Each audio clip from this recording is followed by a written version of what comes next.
one thing I wanted to touch on that happened, and we'll obviously talk about him a little more, but is the two-stroke penalty to Cam Smith that was assessed. And so for everyone who doesn't know, basically on Saturday, Cam Smith had hit it in the water. He went into the evening, I think, basically down 2 shots. Shows up Sunday. Yeah, I think it was 11 under he was at. Yeah, shows up Sunday, and they say, hey, we're assessing you a 2-stroke penalty. What he had done on the drop is he dropped it, the ball rolled back down and settled on the hazard line, which you're not allowed to do. You have to go place it then if it does that twice. Correct. We're not going to sit here and criticize Cam Smith for oversighting this rule. Like, that's not a big deal. We don't need to talk about that. That's, like, just embarrassing. He should have done that. I think where I have an issue with is well after the fact, come Sunday, they're like, hey, you had a rules infraction. We're going to penalize you 2 shots. And so I'm curious to hear your opinion on, like, when should the round end? Because let's say Cam Smith won the event and this had happened on Sunday on the 16th hole, and he won by 1 shot. They can't go penalize him on Monday and say, actually, never mind, hold on, you got second place. So, like, where do we draw the line on it's the end of the round? We cannot go back and touch on these things. And I know they got rid of, like, people phoning in rules violation, which was a good thing. But at some point, they need to stop doing these things. And just so everyone's aware, it was a rules official who went and, like, just was watching the coverage that night, noticed it, and so they called him the next morning and assessed it. So, yeah, to me, and you brought up the point of, people calling in. We've seen it with, Lexi Thompson had it happen to her. Tiger Woods had it happen to him at the Masters. To me, it's something I'm kind of numb. I feel like we get a situation like this every year or two. Mm-hmm. And so to me, I'm like, okay, like it's just, it's a reminder of how finicky the rules of golf are. And everybody has their ideas about the rules of golf. I think a lot of the rules can be, overstated. I think it's the proper way to say that. But at the same time, too, it protects the integrity of the game. And it's hard.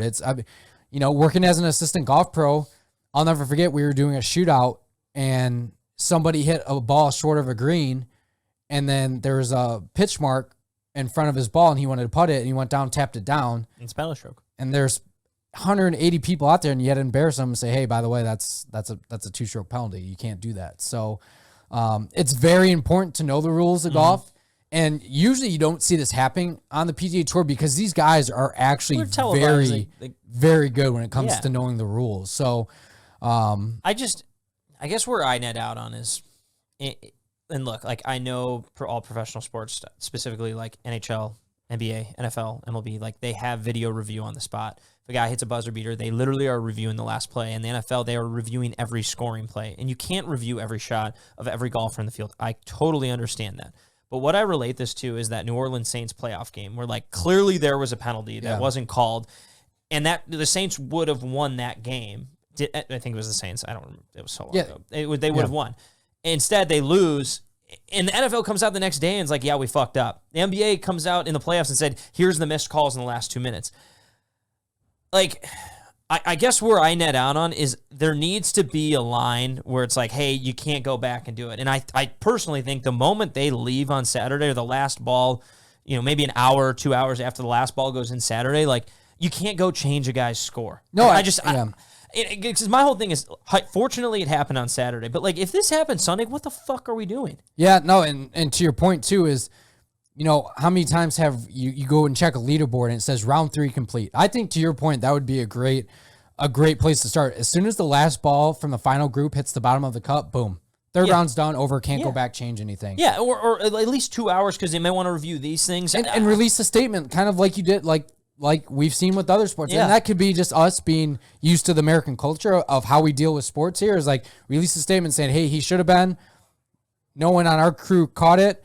Or if you want to really be a rule snob, is have a command center that's watching all these cameras. Well, they do. They have a rules official who watches the coverage every time, I think. And so where it comes down to is like, that guy just missed it. Like, it's that simple. Like, you just missed it. Cool. You missed it. Move the fuck on. Like, that's where I hit. And hypothetically, he could have been Cam Smith he was 1 under or 2 over on Thursday, and they're not showing any coverage. This doesn't get brought up. And I'm not saying that like, oh, so he's not in contention. It shouldn't matter. It's like, no, it's just, they got to police it the same way. And I don't know. I just hate this whole like rules after the fact or whatever. Like, in the grand scheme of things, him hitting a ball, first off, it's a dumb rule. Him hitting the ball off the hazard line after drop, like that's not going to change anything. But you got to take full relief from the penalty area. Well, if it's a penalty area, I'm already being penalized for being in it. And now I'm getting 2 shots because I hit one off the freaking painted line that was a foot out of the water. Like, I don't know. It's one of those ones where I just thought it was stupid. And I agree with you. like, it's not a PGA Tour thing. It's a rules of golf. I guess it is a PGA Tour thing. But it's a USGA rule, technically. Yeah, but like the PGA Tour needs to figure out, like, hey, and maybe they announce, hey, we fucked up, we missed this, like, but we're not going to go back and change it. Yeah. Now, the benefit they do have is there's 3 rounds up until the final round. But again, if this is going to happen at some point on the final round. Yeah, again, to your point, there needs to be just clarity of when. There needs to be a process. Yeah. I don't even think, like, it needs to be a process. I just think after midnight on Saturday, like, you can't go back. They didn't change it, like you said, until, I think, minutes before he teed off for his 4th round? Yeah, they basically grabbed him when he showed up to the property on Sunday. And, the rules, like, from what I heard, was the rules official found out Saturday night. He saw it. He didn't do anything until Sunday when he got back on the property, which is like, dude, come on. Yeah. Like, you have a phone, text someone, hey, there's a rules violation for Cam Smith. Let's figure this out right now. Right. But I don't know. It's something I need to complain about. No, and I think a lot of, casual golfers out there too will be something that they complain about as well too, because it was a ball sitting on a painted line. That's the line too is subjective. It's not like that painted line is always going to be in that same exact spot. So it was a dumb, stupid rule.